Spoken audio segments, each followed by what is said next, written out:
Thank you, everyone. So my name is Tim Laning. I represent my company, Grendel Games. We've existed for nearly 20 years. We started out as an entertainment game company, and slowly we came to the conclusion that our medium that we worked with for so long could achieve much more than just entertainment. And we finally found out that entertainment has a couple of critical attributes to it that lends themselves very well for educational purposes. So we came up with our vision, and our vision strongly believes that the power of attraction and fun of video games can be used for other things than just entertainment. And we primarily focus on the healthcare, the educational, and the water and energy sectors. And today I'm going to show you some of the examples of the work that we've done. We have created a process to create video games like the ones that I'll show today, and that process is mostly about cross-pollination. It's about working together with different disciplines, different domains, and always working together with domain experts from across the globe, from all different cultures and backgrounds.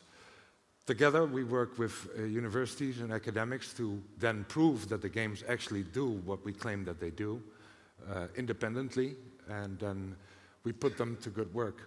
And we try to use as much innovation as we come across, not for the purpose of innovation, but because sometimes we find things there that can be applied in a wholly different way and that can bring us completely different results. But we always emphasize the high use of entertainment value, and I will come back to that a little bit later on. So the most important things that we do is cross-pollination and leaving the beaten path. There are a lot of innovations out there that are done just because of innovation, but there are also a lot of repetitions. A lot of people are doing the same thing over and over and over across the globe, and that may become a problem somewhere down the line. But first, I would like to talk to you about the strength of play. Everybody plays.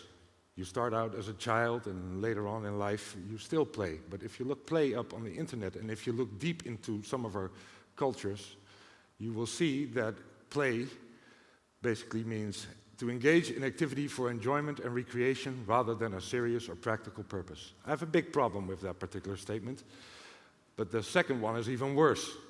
Activity engaged in for enjoyment and recreation, especially by children, which means that we as adults don't get to play, which is a complete falsehood, obviously. But also, because it's so ingrained into our society that having fun is not positive from an educational point of view. You have to learn, you have to grind the books. It becomes a problem in education as well.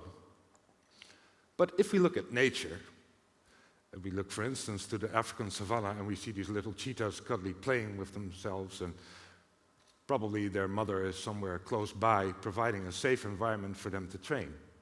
And that's exactly what play is, a safe environment for you to train and to learn, and later, when you've acquired those skills, to put them into practice. And that's the end result of putting it into practice for the little cheetahs. But if you look at humans, and you look at this particular image, you see children playing on the side, they're playing on the curb, they're playing with a piece of tow, and I know a lot of people, grown-ups, that do this as well.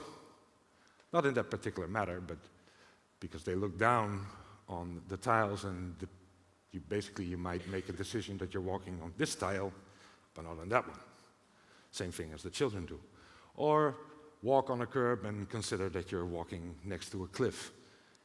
Or if you're in a traffic jam, waiting and waiting and waiting, you're looking at the license plates and you see all those numbers and those letters come by, and perhaps you start creating words or sentences, or perhaps you find a number in there that's meaningful to you. And that's all just ways of the human brain to basically to entertain you, but also to train you.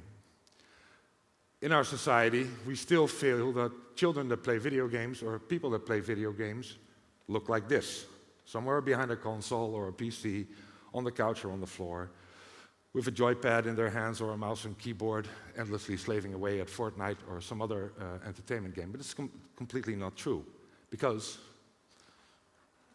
how many people here in the room have played Candy Crush? Can I see hands, please? Well, so that's well over a third. And I haven't picked this image by chance. I mean, the image here is of a lady with gray hair, presuming that she's older than 18 years old. And that's exactly the target demographic. And when we look at the target demographic, we see that there were 46 million people on average that played per month. This was in 2012, but the numbers haven't gone down that much. And we can also see that it made roughly $633,000 per day in the US section of the iOS App Store alone. This is not Android, it's not all the other devices that it's featured on. It's a massive amount of people playing. On Facebook, it has over 75.5 million likes, making it the most appreciated app in the Facebook realm. Now consider, if you would have all that manpower at your fingertips, and you would have 75.5 million people doing something on a smartphone for good, what could the possible consequences be? They did that. It's a game called Folded, and it solves puzzles for science. This is the monkey virus strain. It's part of HIV. And it's been incredibly difficult for computers to rearrange the proteins in such a manner that they could do the research that they needed. Humans are far better at seeing depth perception in 3D images, especially when they're lit from one single light source. I'll get to that a little bit later. This is a very hard nut to crack. But by creating a puzzle game that you could play on a PC, they managed this. Scientists had been studying the MPMV crystal structure for 15 years. But 70,000 plus players cracked the thing in 10 days, just by puzzling. Very similar to Candy Crush. Now consider, games have mechanics and rules and dynamics. This is Pac-Man. Pac-Man is a very simple game, right? And most people say it's a video game. It has rules. It also has a lot of balance. What you see in the lower right corner is something that's extremely important to education. It's what we call an achievement. An achievement like this particular cherry, you will get when you collect all the dots and you beat all the ghosts, you eat them all, and finally you only have a fraction of time to eat that one little cherry. And when you get it, it gives you a rush. It creates dopamine because you've just done something incredible. You've beaten the odds. That's a particularly good game design. Who here in the room has played Monopoly? The board game? Yeah. Almost everybody. And when you go down memory lane, you probably think of all the good nights you had at the kitchen table with your family playing Monopoly. The brain can trick because chances are high that you really didn't enjoy yourself that much because Monopoly is a horrible game. I mean, you probably spent like 50 to 60% of the time, more 70% of the time, trying to get all on the streets, buy all the streets, put all the hotels and the houses on, and then when you're finally done and finally that last street was bought, first dice roll, your sister lands on that particular house, she's bust. She's gone. It's a bad game, right? In fact, it wasn't. It was designed by a Bolshevik lady in the early 18th century, or 19th century, because she thought that the entire system surrounding mortgages was broke, and it would end up with a lot of people becoming broke. Seems that she prophesied 2008 when the mortgages crashed, but that's also the reason why everyone here knows Monopoly, because the First National Bank in America, when they started issuing out mortgages, said, hey, we need something. If we need something to give these people something because they're taking out this huge loan, why don't we give them a nice board game that they can play at the kitchen table? And that's how eventually Monopoly became a very popular game. But it's not a good game by any chance. The cherry, the achievement in Pac-Man, is a much better example of how you collect an achievement and how it makes you feel. What you need is a good balance in a game's design for it to become educational. We applied all this over the last 20 years, for instance, in rehabilitation. Children that suffer from cerebral palsy or acquired brain damage have a hard time trying to reinstate their balance. Obviously, oftentimes they need to go to physiotherapeutic sessions in order to regain their particular balance. And if you live far away from a rehabilitation center, that can be very stressful and very difficult to do. We designed a game that comprises that entire curriculum for rehabilitation, but we made it look like Zelda or all the other games. Basically, you're a young boy riding on the back of a griffin, and you need to do all these challenges, and these challenges are all informed by decision-making processes from a rehabilitation therapist.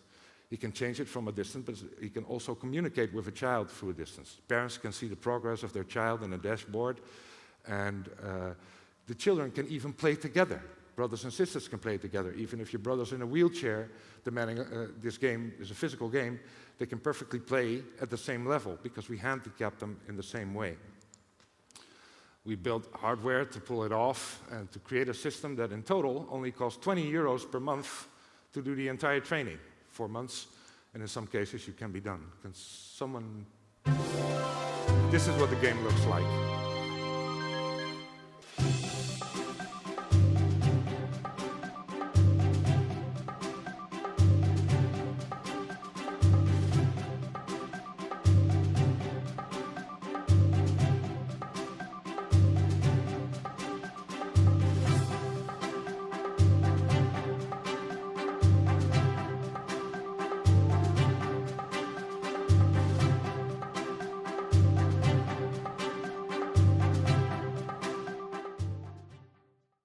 So it's quite a departure from regular exercises where they need to stand on one knee, on one leg and the other leg, and they're doing the exact same exercises, but now they're controlling something which makes them intrinsically motivated to actually pull it off by rewarding them with several achievements, being able to share it with community, with friends that may have the same illness or ailments. They also become part of a larger community where they feel safe and get to communicate with people that have suffered the same fate. Chronic pain is likewise is a problem. So we use playfulness to get patients a grip on the experience of chronic pain. One example is the Dolphin Swim Club. This is not a project that we've done. It's a project from friends of ours in our city. But I think it's a fantastic example. A lot of people, burn victims, for instance, they have less of a pain sensation when they're swimming in a swimming pool. So to them, it's very important that they are able to swim. And there's a lot of different therapy sessions of actually swimming with dolphins that people find healing. But it's stressful, both on the dolphins and the travel for the people that need to go there. So what they've done is they created a rig with 360-degree cameras, and they captured dolphins in their natural environment, and they made a VR application that is interactive, that works with any smartphone. It's a 3D printed head case that you can mount on your face, and you can swim in any swimming pool and get the sensation that you're actually interacting and swimming with dolphins. Another example is our surgery training. Surgery training is hard. Normally you have, for a certain operational procedure called laparoscopy, you need a lot of training. They do that on mandatory training sessions in simulators, but most of the people, most of the surgeons in training, the residents, they don't go to the skills center. And we've done a lot of polling. Why are you not going to the skills center? Because there's so much academic evidence that when you actually do, you become a way better surgeon. So laparoscopic surgery is the same as keyhole surgery.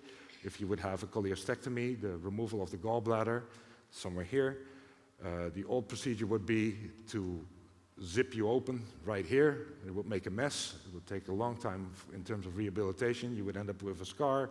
You would go through the muscle tissue of the stomach. But with laparoscopy, they only make 3 small holes next to the belly button and 1 below the belly button. They insert a camera, and that particular camera looks at what needs to be done, and with 2 hands and 2 machines, you actually do it. That looks like this. But there's a big comparison between this and video games. Look at it. The surgeon's actually looking at a screen, not as his hands. And what makes laparoscopy very hard is that the camera also has the light source in it. And the light source is viewing directly the internal organs that you're working on, meaning that the shadow is cast directly behind it, meaning that you don't have any depth perception. And you're struggling with inverse movement. If the tool tip goes left, you go right and vice versa. Up becomes down, down becomes up. It's very hard to train these things, especially if you have to do it bimanually. Laparoscopic surgery usually works with the left and the right hand. Now imagine that if you're right-handed, you can write very well with your right hand, but let's see if you can keep that up with high quality for 45 minutes with your left hand, because that's what you do when you do a cholecystectomy. So all these things need to be trained, but simulators are extremely expensive. The inexpensive ones are 2,500. The really expensive ones are well over 200,000 euros, and they break down a lot, and they are extremely predictable. But when we polled all these students, they said, yeah, but most of all, they're very boring. We like video games. We play video games at home. That's what they come to like. So we created a video game that runs on a Nintendo Wii U. We created a dedicated controller to go with it that utilizes the Nintendo Wii remotes and the nunchucks that a lot of people had laying in their cupboards anyway because they dislike bowling in their living room after some time. And voila. We built a tool that only cost 20 bucks and a game that was completely designed to replace, or not to replace, but to have the same content as the curriculum for training laparoscopic surgery. Now, normally, you would have to do the fundamentals of laparoscopic surgery test. The FLS test is put forth by the SAGES. It's a mandatory test. But we designed the game in such a way, the game takes 15 hours. We have an orchestral soundtrack, we have boss fights, we have puzzles, we have levels. Basically, you have to save the robots and a little girl that loves to dance the tango. And in the end, they've trained all those skills. After 15 hours, they can do the FLS test, and hurrah, they actually made the test. They completed the test. Could you start a video, please? This is what it looks like. Peggy 7.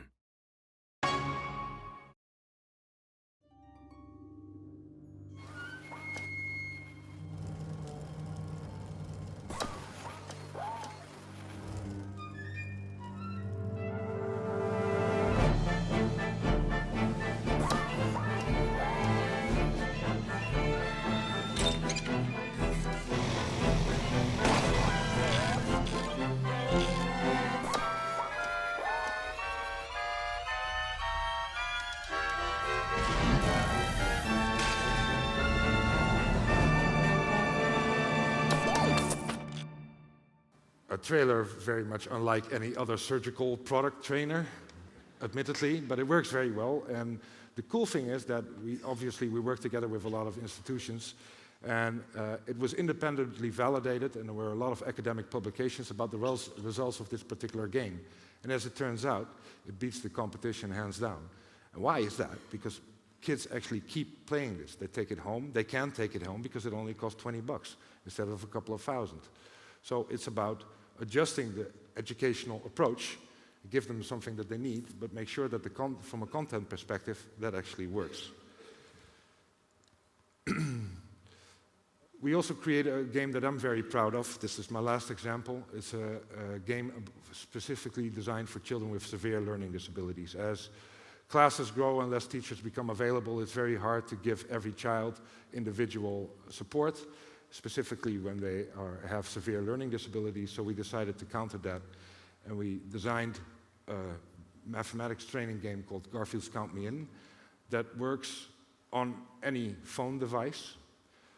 That's extremely inexpensive, and it's designed to acquire mandatory skill level 1F, which is a Dutch, very stringent skill level that you need to have in order to go to theory school instead of vocational. It's about understanding numbers, adding, subtracting, multiplying, and dividing up to 10,000. And it gives you the possibility to play at school and at home. And there's no language required. It was designed in such a way that it has less language, because children with severe learning disabilities don't need to juggle two things that they have problems with at the same time. But most importantly, it has an adaptive difficulty level, which means that there are algorithms in place that will keep checking what the problems are that the child has, then create exercises for them that are just past their skill level. So there's always a horizon. We always create a horizon. When they have difficulty, it scales back. When it has difficulty with one of these things, it starts to scale back on one of these topics. So every approach is individual, and we've had some great results with it. We used a well-researched method called the math wall, Every skill level is dissected and trained on an individual basis, and we check progression in terms of speed and strength. And most importantly, it always emphasizes the maximal progression of a child instead of telling them that they're doing things that they cannot do. And all of this works because it has a huge entertainment value. It has a lot of freedom, but the repetition makes sure that they actually get that amount of education that they need. It has guided learning principles that inform the different exercises. And the best thing that I like about this particular game is when we did tests with schools in the Netherlands, we had roughly 600 students participating. There was a group of 300 that did the regular method with books, and there was a group of 300 kids that did the video game. The first group had done roughly 74,000 exercises over a 3-week period. The second group had done almost 141,000. But the main difference was that the group with 141,000, roughly 40% of their time was spent at home playing the game instead of at school. So, imagine the possibilities when learning is truly fun. That's my end quote, and I thank you for your time, and I hope you enjoy your day. Thank you.